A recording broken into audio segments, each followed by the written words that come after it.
Have you ever noticed that you can study grammar for years, but the moment you try to describe your actual life, the words just disappear? That is the biggest gap in language learning. The secret to fluency isn't memorizing random lists. It's being able to narrate your own existence from the moment you wake up to the moment you rest.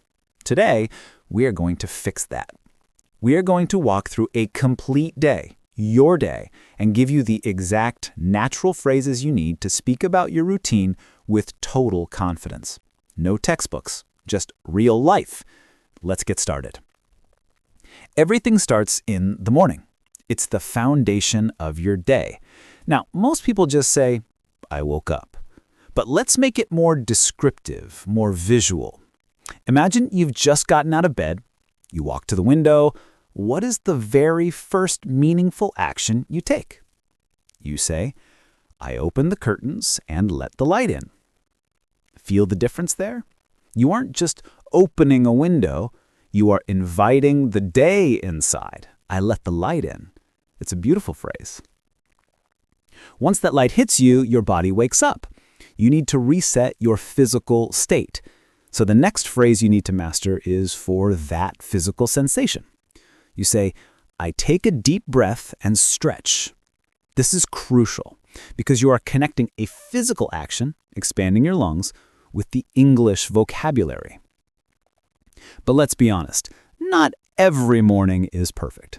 We are human. Sometimes the motivation just isn't there. We have all been there, staring at the ceiling, bargaining with the alarm clock. When that happens, you need to know how to express that procrastination naturally. The phrase is, I stay in bed for 5 more minutes. That inner voice saying, just 5 more minutes is universal. Even if you're busy, even if you're running late, describing this small moment of hesitation makes your English sound incredibly authentic. Now, once you actually sit up, what is the modern morning ritual? We all do it. We reach for the nightstand. You say, I finally sit up and check my phone. And what are we looking for? We aren't just looking at the screen blankly. Be specific. I check my phone for messages. This is a great example of real-life English conversation vocabulary, describing the technology we use every single day. Okay, you're up, you've checked the world. Now you need to move. We leave the bedroom and head to the kitchen. The body needs hydration. A native speaker wouldn't just say, I drink water. They would narrate the process. I drink a glass of water. Simple, direct. But for many of us, water isn't enough to get the engine running. We need that caffeine kick. This is where you can get really comfortable with your phrasing. You say, I make a cup of coffee. And why do we do this? Is it just for the taste? No. For many of us, it's a necessity. You can add emphasis here. I can't start my day without coffee. If you want to master a daily routine in English for beginners, phrases like this are key because they express necessity, not just action. Now look at the clock. Are you running late? If you are in a rush, you don't have time for a feast. You say, I grab a quick breakfast. Notice the verb grab. It implies speed and efficiency. But what if you are really, really late? What happens then? I skip breakfast when I'm late. See how we are building a story? We are covering all the possibilities of your morning. Let's fast forward to the middle of the day.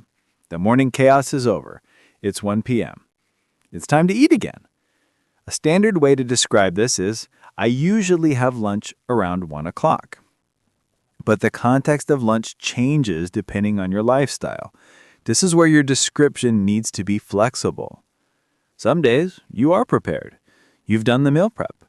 For those days, you say, sometimes I bring food from home. Other days, maybe you want a change of scenery. You head out. Other days, I eat at a small cafe. And then there is the social aspect. Lunch isn't always about food. It's about connection. If you are with your coworkers, narrate that interaction. I eat lunch with my colleagues and talk about our day. However, We all have those days where we are drained. We don't want to talk. We just want peace. If you are an introvert or just tired, you might say, "Sometimes I like quiet lunches. I listen to music while I eat." After the meal, you might feel a bit heavy. You need to wake the body up again before returning to work. A great habit to describe is movement. After eating, I go for a short walk to feel fresh. Now, the afternoon slump hits. It's 3 or 4 p.m., the energy is dipping. What do? We go back to our trusty friend, the caffeine. In the afternoon, I make another cup of coffee to stay awake. And then it's head down, focus time. You need to power through the final hours. I focus on finishing my work.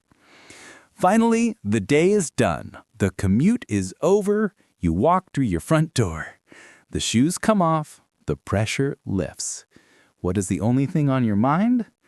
When I finally get home, I just want to relax. That is it. That is the full circle. From the moment the light hit your eyes to the moment you are back in your safe space. If you practice narrating your day using this flow, you will stop translating in your head and start thinking in English. It stops being a study session and starts being your life. Thank you so much for spending your time with me today. I hope this routine helps you find your voice. If you found value in this video, please hit that like button. It really helps us grow.